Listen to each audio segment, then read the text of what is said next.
तो न केवल हम यहाँ आज चित्रगुप्त जी के व्यक्तित्व और कृतित्व पर चर्चा करेंगे, बल्कि जो पुस्तक पांडे जी ने लिखी है हम उसका अनावरण भी आज करने जा रहे हैं। तो मैंने सोचा कि ये बता दूं सज्जन जो बैठे हुए हैं। राजशेखर साहब हमारे साथ हैं, विलक्षण प्रतिभा के धनी, मेरे कलीग हैं। मैं बॉलीवुड में थोड़ा बहुत लिखता हूं और स्क्रीन प्ले स्क्रिप्ट वगैरह लिखता हूं, और राजशेखर जी लिरिसिस्ट हैं और काफ़ी नामी गरामी लिरिसिस्ट हैं। बड़ा ही इन्होंने मतलब अलग अलग फिल्मों में काफ़ी कुछ किया है। मैं कुछ फिल्मों के नाम गिनाना चाहूँगा और आपको समझ में आ जाएगा कि भाई इनका रेंज क्या है। So from Tanu weds Manu to Tanu weds Manu returns to Tumbbad to Veere Di wedding, हिचकी, तो मतलब उरी, तो बड़े खतरनाक आदमी हैं ये। और गीत नहीं कविता लिखते हैं। आप इनके इनके गीतों को सुनिएगा तो समझ में आ जाएगा। मैं चर्चा कर रहा था पीछे बैक स्टेज पे इनसे, और मन्नू भैया क्या करी हैं, एक गीत है तनु वेड्स मनु का, अगर आप दोबारा उसको पढ़ेंगे तो आपको समझ में आएगा कि भाई ये क्या खतरनाक आदमी है।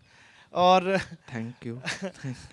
Pandey ji, doctor Pandey is a professor, has been a professor of physics. इन्होंने ये रिटायर्ड प्रोफेसर हैं, और रिटायरमेंट के बाद इन्होंने डिसाइड किया कि भाई रिटायरमेंट तो अभी मिड पॉइंट पे पहुंचे हैं, हमें मिड लाइफ क्राइसिस हो जाती है 35 साल में, इनको 65 साल में मिड लाइफ क्राइसिस नहीं हुई, और इन्होंने कहा कि भाई अब हमें कुछ नया करना है। तो फिर किताब लिखने बैठ गए, और तीसरी किताब इनकी ये आने वाली, चित्रगुप्त जी पर जो किताब आने वाली है, उसके पहले इन्होंने बिहार की महिला विभूतियों पर एक इनकी किताब आई है। फिर रविन्द्रनाथ टैगोर की कहानियों को इन्होंने रेडियो प्लेज में कन्वर्ट किया, उसकी किताब इनकी आ चुकी है। और उसके बाद चित्रगुप्त जी पर इन्होंने काम किया। पिछले 4 साल बम्बई में बैठकर इन्होंने चित्रगुप्त जी की जीवनी लिखी। आप लोगों को बता दूं मैं कि 1991 में चित्रगुप्त जी का देहांत हो चुका था। तो जो इंसान नहीं है, जो सामने से और उनके साथ वाले कई सारे लोगों में बहुत कम लोग बचे हैं जो बात कर सकते हैं, तो उस पर उनकी कथा लिखना बड़ा ही ये कष्टप्रद कार्य है। और पांडे जी से ही पूछेंगे उन्होंने कैसे किया। तो पहला सवाल राज जी से आपसे, सर 75 साल से ज़्यादा के पांडे जी और आप एकदम यंग, और हम बात करें चित्रगुप्त जी पर, तो उनका रेलेवेंस क्या है? एक जो कि दो अलग अलग,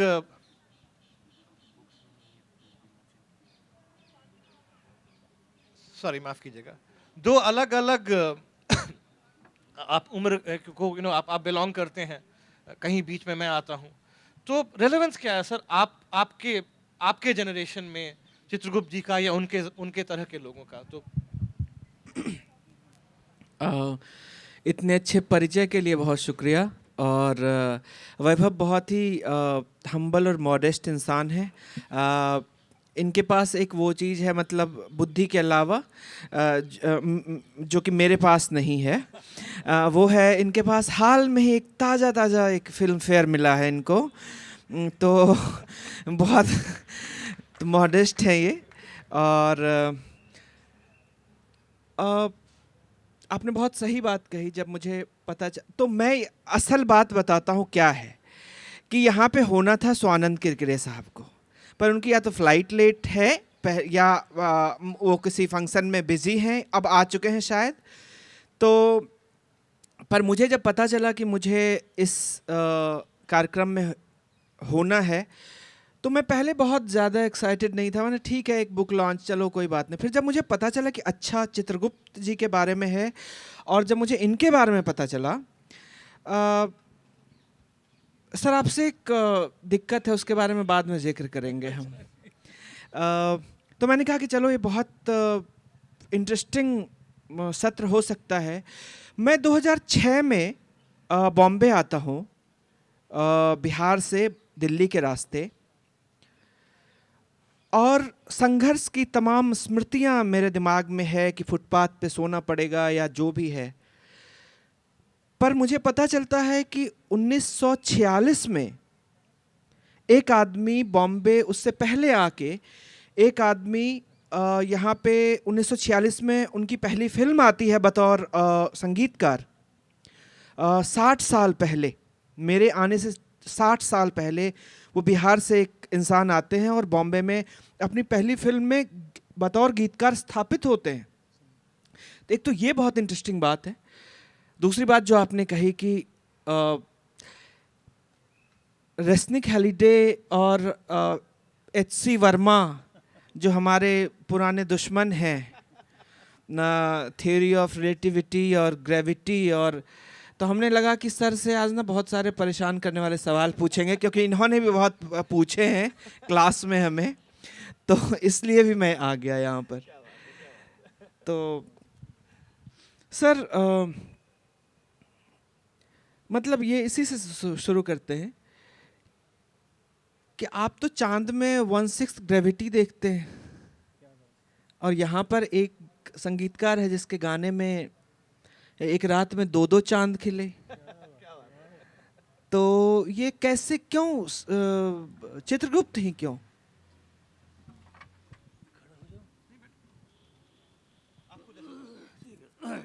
आप खड़ा होना चाहिए तो खड़े भी हो सकते हैं, आपकी सुविधा के ऊपर है। आप प्रोफेसर हैं, मुझे आप लगता है कि खड़े हो सकते हैं। हम लोग को अभ्यास खड़ा होकर पढ़ाने का रहा है 50 मिनट। 50 मिनट कम से कम। तो नहीं, आप बैठिए आप। अच्छा, हम लोग तो बैठते हैं। तो दर्शक सही है। पहले मैं ये सोच रहा हूँ कि हम दोनों जो यहाँ मंच पर हैं और जो मंच के नीचे हैं, इनके बीच का एक रिश्ता होता है, एक समीकरण होता है, उस समीकरण को स्थापित करूं। हमारे बिहार में एक गुरुकुल पद्धति पर आधारित एक नेत्रहाट विद्यालय है। मैं जहाँ का छात्र था 6 साल, वहाँ हमारे शिक्षक ने ये कविता लिखी थी। उसकी अंतिम 4 पंक्तियाँ हैं, वो मैं आपको सुनाता हूँ कि ये समीकरण क्या है।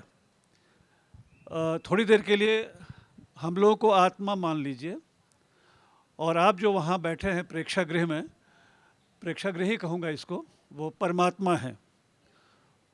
आत्मा परमात्मा से कह रही है, कौन तुम मेरे तुम्हारी कौन मैं, यह अधूरा प्रश्न ही रह जाएगा। कौन तुम मेरे तुम्हारी कौन मैं, यह अधूरा प्रश्न ही रह जाएगा। मैं वही जो तुम, कहूँ तो हानि क्या, प्रश्न ही उत्तर कभी बन जाएगा। यानी आप और हम एक ही हैं। अभी थोड़ी देर के बाद जब कोई और मंच पर रहेगा तो हम प्रेक्षागृह के पास रहेंगे। चित्रगुप्त ही क्यों? मुझे लगता है कि ये मेरा सौभाग्य था कि मैंने चित्रगुप्त पर काम किया, शोध किया। एक पुस्तक निकलती गई, धीरे धीरे उसके पेजेस बढ़ते गए। मैं बड़ा सौभाग्यशाली था।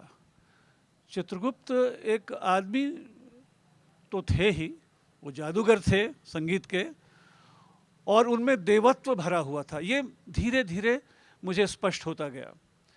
बिहार से, बिल्कुल सही कहा, 44-45 में एक नौजवान आता है गायक बनने का सपना लेकर, और उसे ऐसे व्यक्ति से पाला पड़ता है जो कहता है कि भाई अभी तो कोरस में गाना पड़ेगा, और वो लौटने की कोशिश करता है। तो नितिन बोस जैसे निर्देशक कहते हैं कि देखो, आज तुम कोरस में गाओगे, कल सोलो गाओगे, परसों संगीतकार बन जाओगे, तो जाओ मत। और कोरस में गाना शुरू कर दिया उन्होंने। अब मैं उस समय की एक घटना का जिक्र करता हूँ आपसे। कोरस में बहुत सारे गाने वाले खड़े थे। एक लजीला शर्मीला नौजवान भी खड़ा था, और एक बड़ा ही गंभीर व्यक्ति खड़ा था जो कोने में था। तो इस शर्मीले नौजवान ने उस गंभीर व्यक्ति से पूछा कि आपका परिचय। इन्होंने कहा, मेरा नाम चित्रगुप्त श्रीवास्तव है और मैं बिहार से आया हूँ। और आपका परिचय? इन्होंने उनसे पूछा। कहा कि जी मैं कोटला सुल्तान सिंह मजीठा, ज़िला अमृतसर, पंजाब से आया हूँ, और मेरा नाम मोहम्मद रफ़ी है। ये 2 कोरस में मिल रहे थे, और आप सोच लीजिए मोहम्मद रफ़ी कहाँ गए और चित्रगुप्त कहाँ गए। 2 महान व्यक्तियों का उदय हो रहा था। चित्रगुप्त के जीवन में 2 व्यक्ति आते हैं। सर्वोत्तम बादामी, वो निर्देशक थे, और इसकी चर्चा और भी बाद में होगी। उस व्यक्ति ने इनका परिचय कराया एस एन त्रिपाठी, श्रीनाथ त्रिपाठी। वो अपने आप में एक म्यूज़िक डायरेक्टर थे। लेकिन वो स्टंट फिल्मों के डायरेक्टर थे, म्यूजिक डायरेक्टर, और धार्मिक फिल्मों के डायरेक्टर थे। तो उन्होंने लेकिन इनकी प्रतिभा को पहचान लिया कि ये गायक से ज़्यादा इसके अंदर एक संगीतकार छिपा हुआ है, और त्रिपाठी जी ने चित्रगुप्त को अपने यहाँ रख लिया, यानी संघर्ष बहुत ज़्यादा नहीं हुआ, और कहा कि तुम हमारे असिस्टेंट म्यूजिक डायरेक्टर, सहायक संगीत निर्देशक रहोगे, और कभी कभी अरेंजर भी रहोगे। तो इस तरह से चित्रगुप्त का इस संगीत की दुनिया में प्रवेश हो गया, जो बम्बई में बड़ी मुश्किल से होता है। लेकिन बहुत जल्दी चित्रगुप्त को वहाँ एक तरह दम घुटने लगा उनका, क्योंकि एक तो एक ख़ास तरह की फिल्में थीं, और दूसरे त्रिपाठी साहब केवल भारतीय संगीत के पक्षधर थे, यानी वो भारतीय रागों पर आधारित, इसमें कोई शक नहीं कि सारे गाने बहुत अच्छे उनके बनते थे, लेकिन वाद्य में भी वो सितार हो, इसराज हो, वायलिन नहीं, सारंगी हो, इस तरह की चीज़ें जो भारतीय वाद्य हैं। और चित्रगुप्त चाहते थे कि कुछ पाश्चात्य वाद्य का भी प्रयोग हो। यहाँ उनके विचारों में भिन्नता हुई, और भिन्नता हुई तो अलगाव ज़रूरी था, लेकिन इसमें कोई मलिनता नहीं थी, दिल में कोई बोझ नहीं था। और इनफैक्ट त्रिपाठी साहब ने इनको स्वतंत्र संगीतकार बनने के लिए मदद की उनकी, और होमी वाडिया से परिचित कराया, और इस तरह से उनकी पहली फिल्म आती है लेडी रॉबिन हुड। यानी अब चित्रगुप्त जी पर ठप्पा पड़ गया एक्शन फिल्मों का, धार्मिक फिल्मों का। ये उनकी सीमा थी, क्योंकि त्रिपाठी जी की सीमा थी, और ये उनके शागिर्द थे, वो उनके पथ प्रदर्शक थे। जीवन शुरू हुआ, और मैंने अपनी किताब में इन सब का जिक्र किया है, और उसके बाद धीरे धीरे ये बढ़ते गए। 52 में इनका एक गाना इतना ज़्यादा प्रसिद्ध हो गया, लेकिन फिल्म थी सिंदबाद द सेलर। अदा को झूमते हुए, दिलों को चूमते हुए, ये कौन मुस्कुरा दिया, शमशाद बेगम और मोहम्मद रफ़ी। और उस गीत के बाद जो अगला मोड़ आता है चित्रगुप्त जी के यहाँ, वो तो एक साल के बाद ही आ गया, नागपंचमी, जिसके सारे गीत बहुत ही प्रसिद्ध हुए। आरती करो हरिहर की करो, अर्थी नहीं नारी का संसार जा रहा है, सारे, लेकिन सारे गाने आशा भोसले के गाए हुए थे, और एक गीत रफ़ी साहब के साथ आशा जी ने गाया था। 52 के बाद एक वर्ष आता है 1955, जहाँ चित्रगुप्त जी एक नया मोड़ लेते हैं। ये वो वर्ष है जब अभी तक जो फिल्में मिल रही थीं वो सारी धार्मिक और बहुत ही छोटे छोटे प्रोड्यूसर्स की फिल्म मिल रही थी। अभी एक बहुत ही बड़ा प्रोड्यूसर जो दक्षिण भारत का था, जो स्थापित था, वो था AVM। AVM वाले अपनी एक धार्मिक फिल्म बनाना चाहते थे, शिव भक्त। उसके लिए वो SD बर्मन के पास जाते हैं। तो दूसरा व्यक्ति जिसकी चर्चा मैं करना चाहता था सर्वोत्तम बादामी के बाद, वो थे SD बर्मन, संगीत निर्देशक, महान संगीत निर्देशक। और उनके पास AVM वाले गए कि ये धार्मिक फिल्म है, इसमें आपको म्यूज़िक देना है। तो उन्होंने कहा कि मैं तो इसके लायक नहीं हूँ। असल में वो जानते थे कि एक बार धार्मिक फिल्में दे देंगे तो बम्बई में तो ठप्पा पड़ जाता है। उन्होंने कहा कि लेकिन एक लड़का बहुत अच्छा है, मैं बताता हूँ, आप उनके पास जाइए, और वो बहुत अच्छा संगीत देता है। शिवभक्त में चित्रगुप्त जी को संगीत देने का मौका मिला, और जब AVM उनके साथ जुड़ गया तो वो सबसे बड़ी बात यह हुई कि लता मंगेशकर जी उनके साथ जुड़ गई। लता मंगेशकर पहली बार AVM की फिल्म शिवभक्त में गाती हैं चित्रगुप्त जी के लिए। उसमें उन्होंने 4 गाने गाए थे, बहुत अच्छे गाने थे। मैं चाहता था कि वो सारे गाने आपको सुनाएं, लेकिन अभी चूँकि शिवभक्त की चर्चा हो गई है और हम चाहते हैं कि किसी भगवान की प्रार्थना से गाना शुरू हो, तो मैं अपने साउंड वाले मित्र से अनुरोध करूंगा कि वो मैं सारा तैयार होकर आया था कि वो बजाएं शिवभक्त का ये गीत। नंबर 3 बजाइए प्लीज़। गाना नंबर 3 बजा देंगे। ये मोहम्मद रफ़ी ने गाया है, और इसको आप देखिए, इराक जौनपुरी और आसावरी में। तो अपना ही लैपटॉप तुम लेते आते हैं।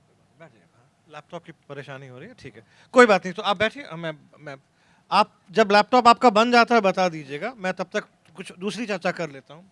तो डॉक्टर पांडे, आपसे दूसरा सवाल ये है कि एक्चुअली पहला सवाल है कि 1991 में मैंने कहा भी शुरुआत में कि चित्रगुप्त जी नहीं रहे और आप 2021 में उनके ऊपर लिख रहे हैं। तो बम्बई में पिछले 4 सालों में किन लोगों से आपने बातचीत की, किनका आपको, क्योंकि बहुत कम लोग बच गए हैं जो बात कर सकें, तो कुछ बताएंगे उस बारे में, थोड़ी चर्चा करेंगे? बिल्कुल। मैं जब गया, उनकी पुत्री हैं सुधा श्रीवास्तव, और वो बम्बई विश्वविद्यालय के भूगोल शास्त्र विभाग की विभागाध्यक्ष होकर अवकाश प्राप्त किया उन्होंने।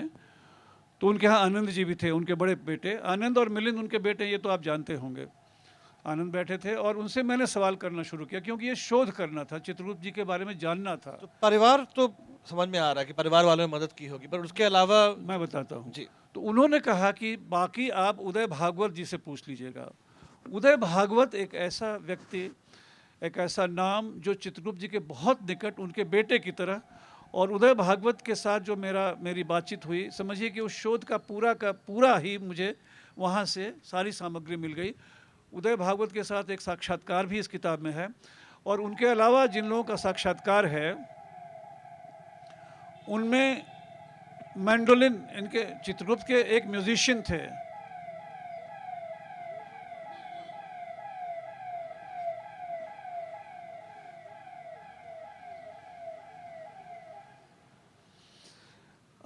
किशोर देसाई, उन्होंने उनकी अनेक फिल्मों में मैंडोलिन बजाया, उनसे बहुत लंबी बातचीत हुई।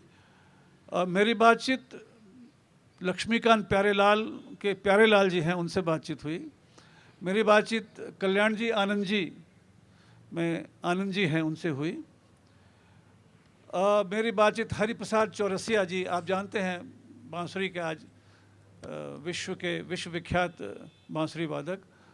और उसके बाद नए गायकों से हुई। रॉबिन भट्ट एक संवाद लेखक हैं, इन लोगों से हुई। कथा पटकथा संवाद सारा कुछ करते हैं। और फिर नए लोगों में मेरी बातचीत सुरेश वाडकर से हुई, अलका याग्निक से हुई, और अपने बिहार के जो गायक हैं उदित नारायण जी से हुई। समीर जो कि गीतकार, आपके गीतकार हैं, आपके तरह ही अनजान के बेटे हैं, इन लोगों से हुई। और उनके जो परिवार के लोग हैं, बेटे बहुएं और उनकी बेटी, उनके दामाद से, ये सारी चीज़ें संकलित हैं इस किताब में। तो मैं कह रहा था कि जो प्रक्रिया चल रही थी उसमें 55 में अब गाने अगर बीच में आते तो आपको बड़ा आनंद आता, क्योंकि मैं उनके उन तमाम गानों का जिक्र करता जो कि गाना आ जाएगा। गाना मुझे लगता है 2 मिनट में ठीक करेंगे। 2 मिनट में ठीक कर रहे हैं। राज जी, चूंकि आप भी स्टेज पर हैं और हमारी बातचीत हो रही थी कि कैसे कैटेगराइज कर दिया उन्होंने कि भाई ये केवल स्टंट फिल्मों के लिए संगीत देते हैं, तो क्या आपको लगता है कि आज भी वो बरकरार है किसी तरीके से? आपको ऐसा कभी लगा है? क्योंकि आप इंडस्ट्री में काफ़ी दिनों से हैं और पूरा स्ट्रगल के दौर से आप गुजरे, आप छोड़ के चले गए, फिर वापस आए, और आप जो करते हैं वो बड़ा ही अलग है काम, तो आपको कभी ऐसा लगा कि कैटेगराइज हो जाते हैं या बॉक्स कर देते हैं लोग, ऐसा है क्या? हाँ, मेरे पास एक समय में सिर्फ हार्ट ब्रेक के गाने आते थे लिखने के लिए। तो मैं पूछता था कि और यार वो फर्स्ट लव वाला गाना, क्योंकि 4-5 सिचुएशन टोटल होता है फिल्मों में, तो वो तो लिख दिया किसी और ने, आप हार्ट ब्रेक स्पेशलिस्ट हो। तो मैं बहुत अच्छे से सर जो कह रहे थे अभी कि और एक्टर्स के साथ भी ये होता है, अगर आपने एक बार महादेव की भूमिका निभा ली या राम की भूमिका निभा ली या पुलिस इंस्पेक्टर तो सर फिर भी समझ जाते हैं, पर अगर आपने राम की भूमिका निभा ली और अगली फिल्म में आप जीन्स पहन के आएंगे तो मुझे लगता है कि लोग भी कहेंगे अरे यार ये बात नहीं आ रही है वो। तो ये कैटेगराइज तो करते हैं लोग उस तरीके से। एक सवाल मैं अगर चित्रगुप्त, जैसे मुझे लगता है कि बहुत सारे गीतकार हैं, जैसे बालकवि बैरागी हैं या राजेंद्र कृष्ण हैं, जब हम साहिर की बात करते हैं तो इनकी फिल्मोग्राफी इतनी बड़ी हो जाती है या मजरूह की कि हम बाकी लोगों तक पहुंच नहीं पाते हैं। आपसे बातचीत के बाद मैंने जब चित्रगुप्त के गानों को देखना शुरू किया तो मुझे लगा कि अरे अच्छा ये गाना भी था, ये गाना तो एक पर्सनल एक जर्नी रही इन अनएक्सप्लोर्ड जेम्स को वापस से एक्सप्लोर करने की। ये जो नाम आपने लिए बर्मन दादा या मदन मोहन या रवि, जयदेव, इन सब के बीच में इन चित्रगुप्त को क्या अलग करता है इनसे? नौशाद, इनसे चित्रगुप्त मतलब हमें क्यों जा करके यूट्यूब पर या कहीं भी हमें क्यों सुनना चाहिए चित्रगुप्त का गाना? अगर इसके बारे में आप बहुत अच्छा सवाल है। इसके पहले कि मैं आऊँ साहिर जी की बात पर, मैं आपको बता दूं कि प्रारंभ में जिन कवियों ने लिखा उनके लिए, जिन गीतकारों ने, उनमें गोपाल सिंह नेपाली थे जी, जो बहुत ही स्थापित नाम है हिंदी जी हाँ। साहित्य में। श्याम हिंदी थे, लेकिन बाद में राजेंद्र कृष्ण और शैलेंद्र और मजरूह सुल्तानपुरी और प्रेम धवन, ये लोग उनके संगी हो गए। बहुत ही अच्छे गीत इन लोगों ने दिए, और अगर ये ठीक हो जाता है, हो गया, बन गया है ये। बन गया जी। तो आप सबसे पहले नंबर 3 बजाइए, शिव भक्त का, जो मैंने कहा था। मोहम्मद रफ़ी को सुनिए शिव भक्त में, ये एक प्रार्थना है। मोहम्मद रफ़ी को उन्होंने तुलसीदास में भी हाँ, बहुत चौपाई अच्छे मेरे ख्याल से, गवाही है, हाँ जी बिल्कुल। अभी हम कुछ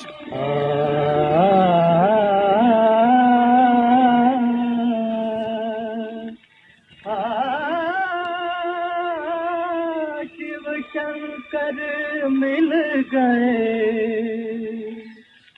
मुझे तो, शिव शंकर मिल गए मुझे तो, शिव शंकर मिल गए।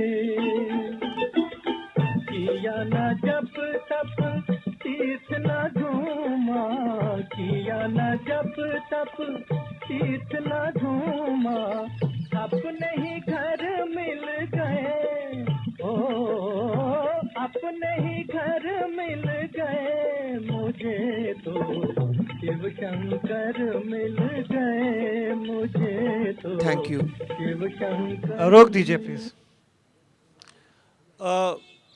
ये नेपाली जी की रचना थी। हम उनकी पूरी यात्रा को गीतकारों और उनके गानों से ले चलेंगे, और किताब में भी इसी तरह से है। और मैंने आपसे अभी कहा कि 1955 एक बहुत बड़ा वर्ष था उनके लिए, जब फिल्म बनी थी भाभी।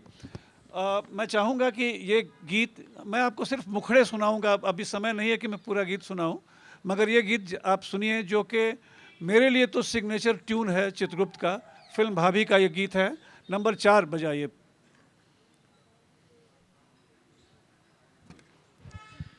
अब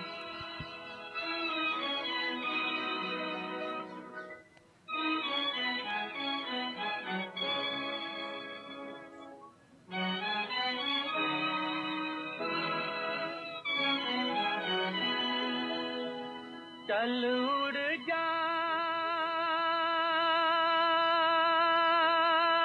रे पंछी,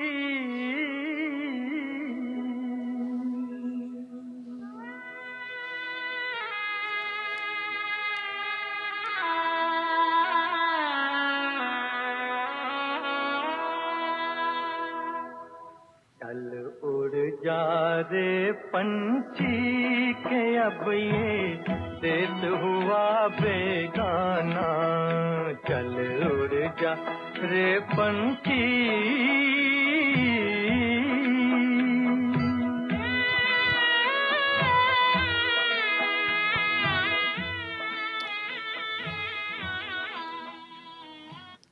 बस मुखड़े सुनाने का वक्त है हमारे पास। भैया फेड किया कीजिए, फेड आउट कीजिए, बंद मत कीजिए। धीरे धीरे फेड आउट कीजिए, धीरे धीरे उसको लाइए।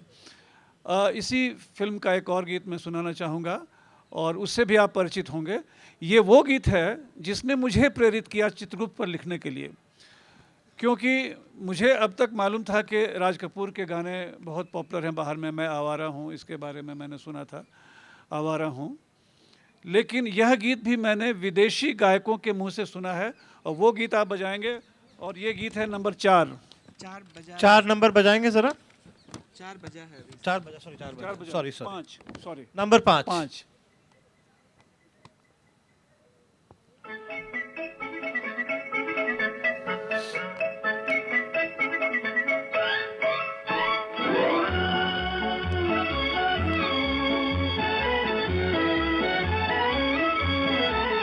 चली चली रे पतंग मेरी चली रे, चली चली रे पतंग मेरी चली रे, चली बादलों के पार होके डोर पे सवार, सारी दुनिया ये देख देख चली रे, चली चली रे पतंग मेरी चली रे। इंटरल्यूड पर ध्यान दीजिएगा।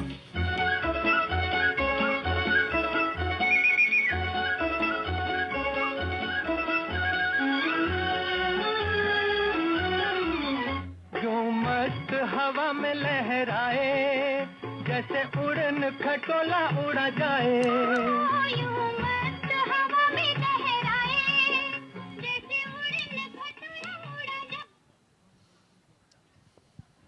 हम आपको कहेंगे तो आप उसको फेड कर दीजिएगा, अपने से खटाक से बंद मत कीजिए, ठीक है? ठीक है। ये 1957 की बात है।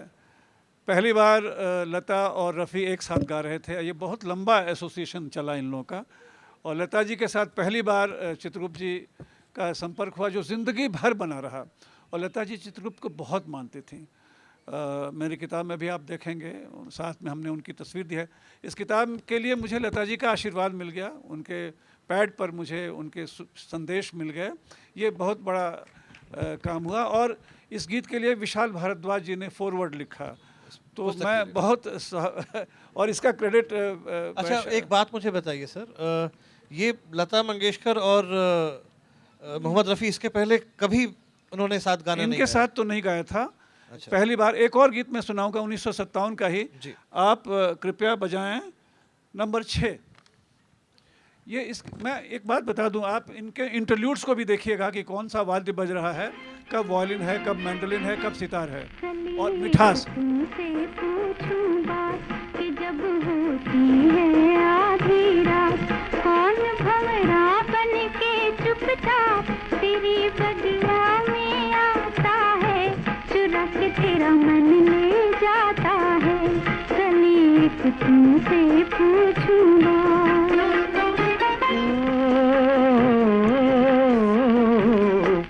कली से काहे पूछे बात, कली से काहे पूछे बात, प्यार में होती है ये घात, नैन के चलते हैं जब बान, बान का जादू छाता है। ठीक है। मुझे लगता है कि ये यात्रा जो चल रही है उसको हम चलने दें, और बीच बीच में मैं आपको ये बताता चलूँ कि चित्रगुप्त जी के बारे में लोगों की क्या राय थी, और जो पूरी किताब में है कि वो कितने ही शांत व्यक्ति थे, अंतर्मुखी थे, विनम्र थे, बहुत ही पवित्र आत्मा थे। और उनके बारे में और भी बातें मैं आपको बताऊंगा, लेकिन कुछ गाने सुनना बहुत ज़रूरी है। और ये गाना सुनिए जो फिर जब 1957 में AVM ने देखा, 15 गाने उसमें थे कि इतने अच्छे संगीतकार हैं, तो 1959 में जब उनकी बरखा फिल्म बनती है तो ये गाना आता है, और आपको अच्छा लगेगा सुन के। नंबर 7 बजाइए।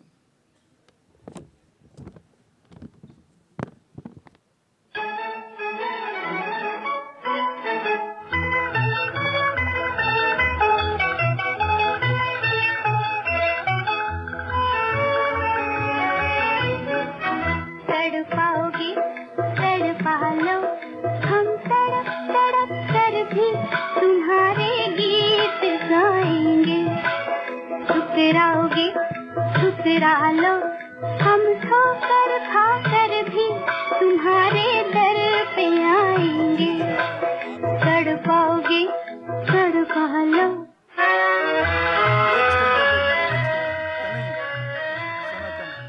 अच्छा ठीक है।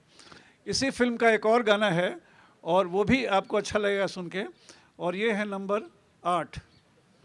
8 बजाइए प्लीज़। लता जी के साथ मुकेश का ये समागम होता है, और इस गीत को सुनिए।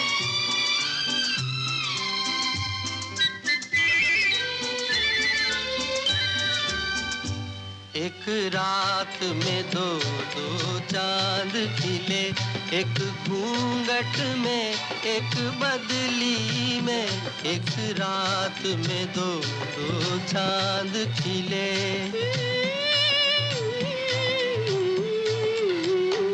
अपनी अपनी मंजिल से मिले, एक घूंघट में एक बदली में, एक रात में दो दो चांद खिले।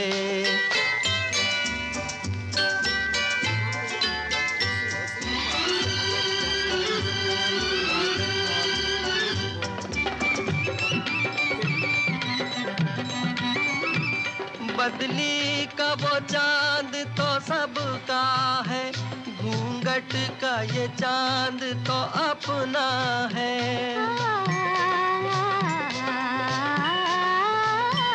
बदली का वो चांद तो सबका है, घूंघट का ये चांद तो अपना है। मुझे चांद समझने वाले बता, ये रात है या कोई सपना है, ये रात है या कोई सपना है। एक रात अब इनके सवाल का जवाब मिल गया होगा कि क्यों अलग हैं चित्रगुप्त। चित्रगुप्त के गीत इतने मीठे होते हैं, और ये सिर्फ मैं आपको बताऊं कि फिल्मों के नाम अजीब हैं। Apalam Chapalam, Jimbo comes to town, madam XYZ, लेकिन आप गाने सुनेगा तो आप चकित रह जाइएगा। अब मैं आपको ले चलता हूँ 1959 की ओर। ये यात्रा संगीतकार चित्रगुप्त की चल रही है।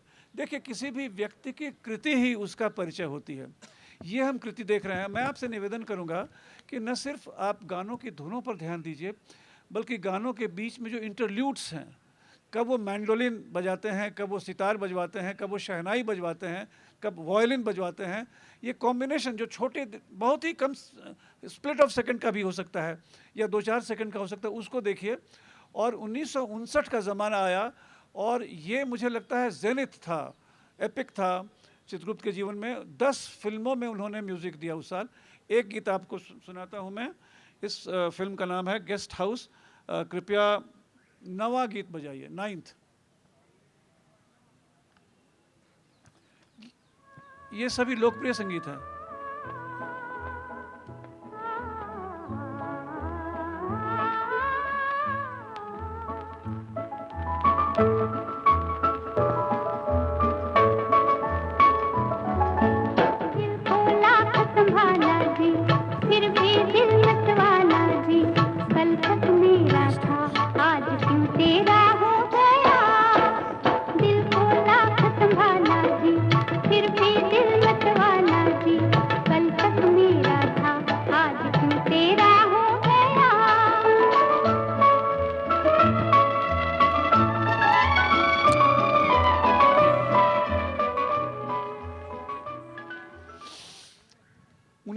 में भी एक फिल्म बनती है काली टोपी लाल रुमाल। देखिए नाम कैसे हैं फिल्मों के। इसका गाना सुनिए, 12वां बजाइए, तो मुझे लगता है कि जो पहले से सुन चुके हैं उनको बहुत अच्छा लगेगा, और जो नई पौध पैदा हो रही है वो भी इसको पसंद करेंगे। 12वां बजाइए। हारमोनिका से ये फिल्म शुरू हो रही है, ये गाना शुरू हो रहा है।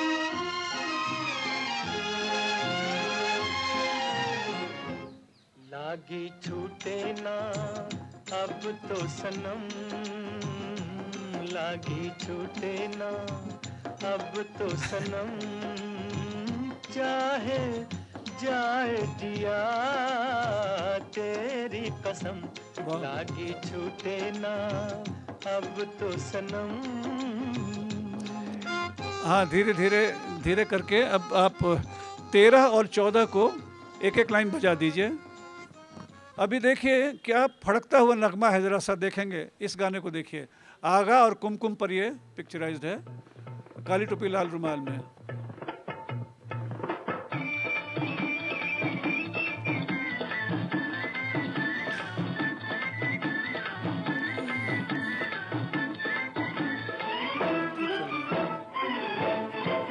गोरी ओढ़ के मल मल निकली हाय गोरी ओढ़ के मल मल निकली के दिल मेरा मल मल गई अरे रे रे के दिल मेरा मल मल गई देखो देखो के दिल मेरा मल मल गई हो जी ये किसकी नजरिया मछली हो ये किसकी नजरिया मछली चुनर मेरी ढल ढल गई अरे रामा चुनर मेरी ढल ढल गई देखो देखो चुनर मेरी ढल ढल गई हो जी अगला गीत 14। हमारे पास 10 मिनट समय है और सुनाना बहुत था आपको, लेकिन फिर भी मैं कोशिश करता हूँ कि सिर्फ मुखड़े बजा के आपको बता दूं, उसके बाद उनके व्यक्तित्व की बात करूंगा। जरा इसका रिदम देखिए।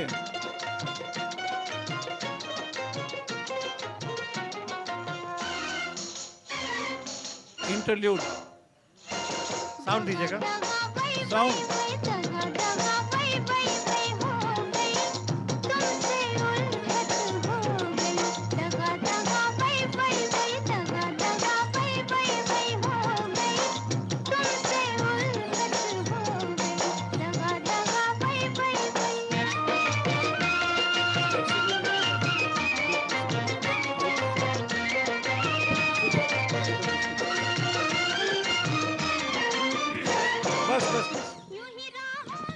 देखिए, चित्रगुप्त जी पर ये लोगों का था कि क्लासिकल नहीं है, लेकिन सारे गाने किसी न किसी राग पर ही आधारित हैं। लेकिन एक गाना, दो गाने मैं ऐसे सुनाऊंगा आपको, सिर्फ मुखड़ा, जो आपको बहुत अच्छा लगेगा। ये मुझे लगता है कि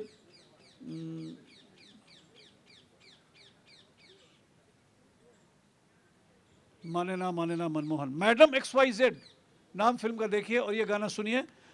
15 बजा दीजिए, सिर्फ मुखड़ा, और इसके शुरू के संगीत को सुनिएगा और उसके बाद लता जी को सुनिएगा। तेज कर दीजिए।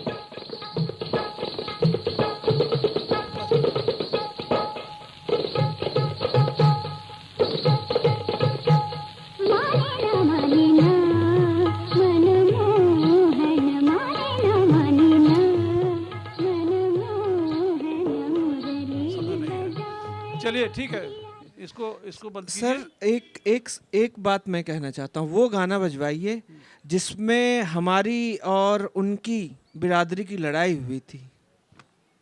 अच्छा, फिल्म है वासना। अभी बजाते हैं। अभी एक गीत सुना करके आपको बताऊंगा, क्योंकि ये गीत भी विदेशी परिप्रेक्ष्य में मैंने सुना था। फिल्म थी पतंग और ये गीत है। 16 नंबर बजाइए, 16 नंबर बजाइए, और उसको मैं आ जाता हूँ लास्ट में। तो 2-3 गाने और बजा के खत्म कर देंगे। हाँ ठीक है, हाँ वो बजाएंगे। और तेरी दुनिया से दूर। रंग दिल की धड़कन भी लाती तो होगी, याद मेरी उनको भी आती तो होगी। ठीक है। उसके बाद 18 नंबर बजाइए। 18। ये कुछ एक नमूने हैं, और सिर्फ धुन को नहीं सुनिएगा, आप उसके पूरे टोटल म्यूजिक को देखिएगा।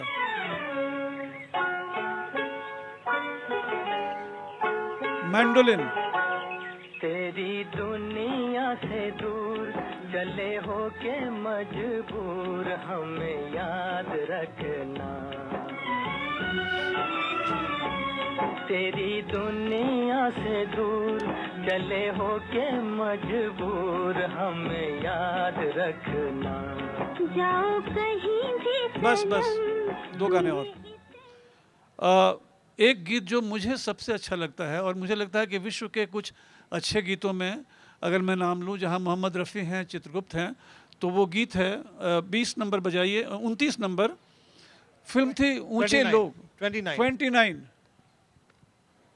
और अब मैं जवाब दूंगा इनके प्रश्न का। मेरे पास गीत तो बहुत है, लेकिन बहुत ही दिलचस्प किस्सा है एक संगीतकार और एक गीतकार के साथ काम करने की और लड़ने की भी।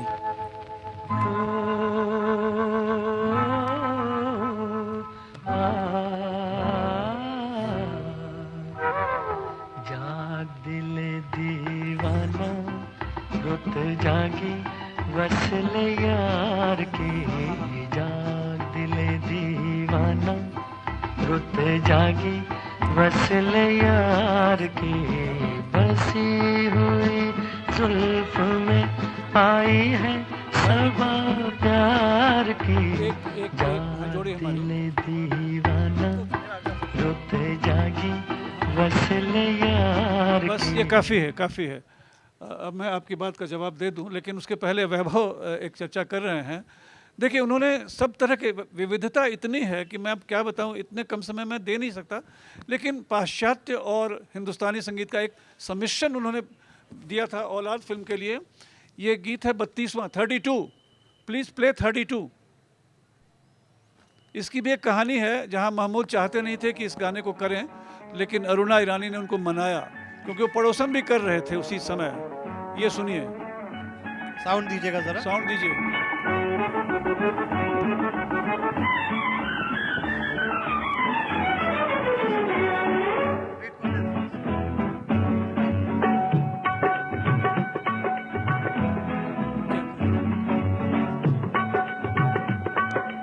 जोड़ी हमारी जमेगा कैसे जानी, जोड़ी हमारी जमेगा कैसे जानी।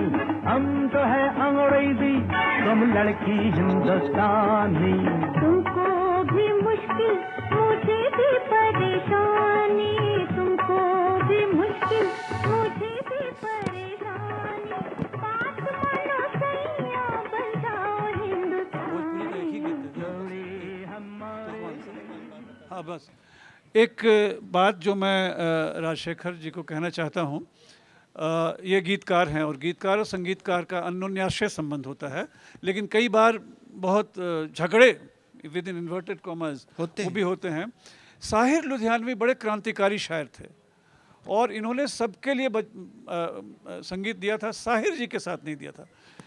देखिए, गीतकारों के लिए क्या होता है बम्बई में कि उनको ट्यून दे दिया जाता है, सिचुएशन बता दी जाती है कि भाई ये स्थिति है, कहानी ये है और ये ट्यून है, ये धुन है और इस पर तुम अब शब्द बिठाओ।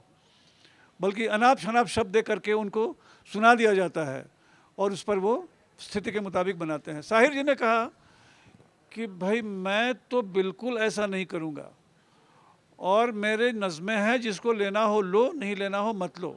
वो बिल्कुल कॉम्प्रोमाइज़ के लिए तैयार नहीं थे। लेकिन चित्रगुप्त जी ने जाने क्या जादू किया साहिर जी पर। उन्होंने कहा कि ऐसा करते हैं साहिर जी कि 6 गीत हैं, 3 गीत आप मीटर पर लिख दीजिए और 3 गीत मैं आपके ले लूँगा। तो एक गीत आपको सुनाता हूँ जरा, साहिर जी ने जो लिखा था, और ये है 33, इसके जस्ट बाद वाला है 33। Please play 33, 33 number बजाइए।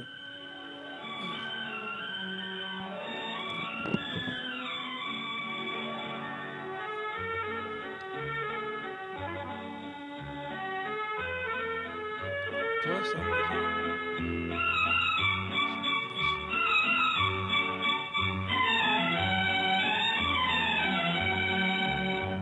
ये पर्वतों के दायरे, ये शाम का धुआं, ऐसे में क्यों ना छेड़ दे कौन सा गीत बजा? 5 गीत दिलों खत्म। की दास्तां।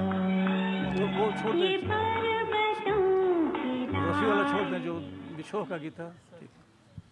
इसमें सबसे दिलचस्प बात यह है कि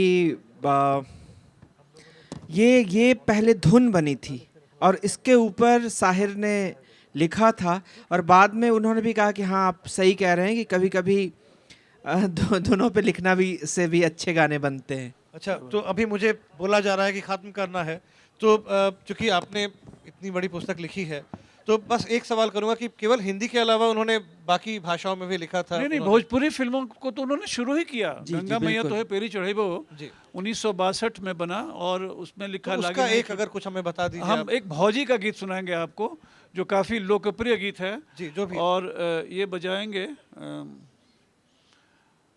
40 नंबर बजा दीजिए क्योंकि अब ख़त्म करना है। मैं 40 गीतों को ले आया था कि आपको धीरे धीरे सब सुनाएंगे, लेकिन समय की कमी है बहुत। तो एक लोरी है, सुनिए लता जी ने क्या गाया है, सुनिएगा।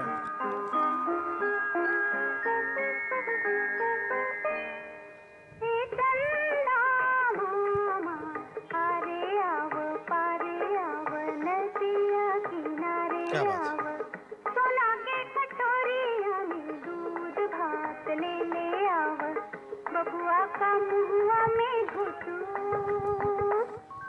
हे चंदा हो गया हम क्या बात है, थैंक यू। तो अभी अनफॉर्चुनेटली मज़ा तो बहुत आ रहा है सर, लेकिन अभी बंद करना है हमें एक इसको। बात मैं कह दूं, क्योंकि लता जी की चर्चा हुई है और चित्रगुप्त जी की, बस बहुत संक्षेप में। एक बार लता जी ने देखा कि चित्रगुप्त जी थोड़ा लंगड़ा के चल रहे हैं, रिकॉर्डिंग थी और थोड़े, तो उन्होंने पूछा क्या हुआ चित्रगुप्त जी? पता ये चला कि चित्रगुप्त जी की चप्पल टूट गई थी और उसको किसी तरह से पैर में संभाल के वो चल रहे थे, इसलिए लंगड़ा रहे थे। तो उन्होंने कहा कि आप इसको बनवा क्यों नहीं लेते हैं या नई चप्पल ले लीजिए। तो चित्रगुप्त जी ने कहा कि दरअसल ये बड़ी सगुनिया चप्पल है, जब मैं इसको पहनता हूँ तो रिकॉर्डिंग बड़ी अच्छी होती है।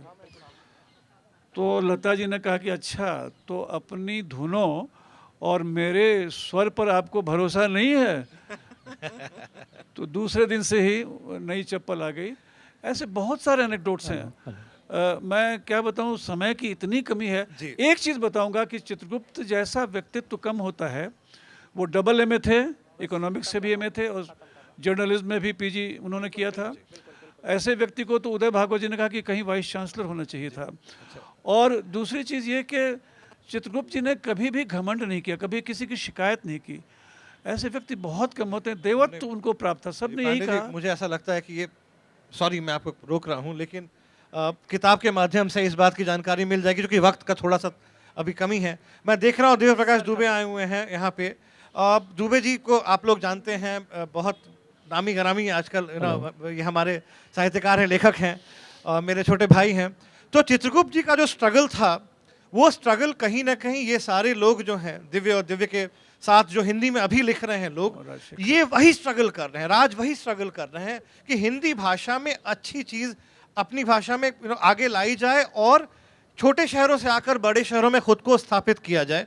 तो अभी चूंकि पुस्तक का हम विमोचन करने जा रहे हैं, तो दिव्य मैं चाहूंगा कि आप भी अगर ऊपर आ जाएं। सर, और इस किताब का जोरदार तालियों के साथ स्वागत करिए और इसके बाद हम बैक टू बैक अपना सेशन शुरू करने जा रहे हैं।